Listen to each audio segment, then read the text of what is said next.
Bonjour à tous. Voici aujourd'hui une très bonne morale, ainsi que son exemple.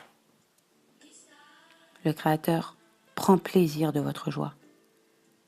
L'homme croyant est convaincu que celui qui lui a donné de l'argent aujourd'hui peut lui en redonner demain.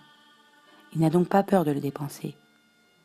Non seulement il n'est pas avare, mais de plus il est joyeux de l'utiliser pour satisfaire tous ses besoins, car il a la foi que le Créateur le lui a donné pour qu'il l'utilise.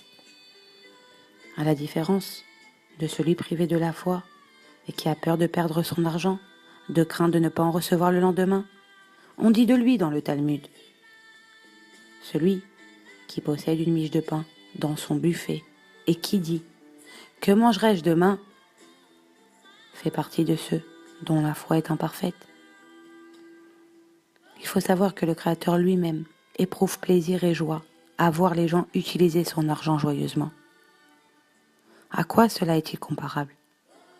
À un père qui donne de l'argent à son fils préféré afin qu'il vive dans l'aisance et qu'il ne manque de rien. S'il voit que son fils utilise cet argent pour vivre correctement et développer sa spiritualité, et qu'il s'efforce aussi de réjouir ses frères, son père en éprouvera une très grande joie, car chaque parent a plaisir à voir ses enfants heureux. Un réel bonheur l'envahira à l'idée que son fils est convaincu que son père l'aime et qu'il se réjouit de son bien.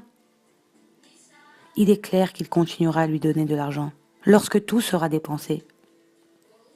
Pourtant, si ce père constate que son fils vit pauvrement, voire dans la misère, qu'il ne profite pas de l'argent qu'il a reçu de lui, il sera désolé et se dira: pourquoi lui ai-je donné de l'argent?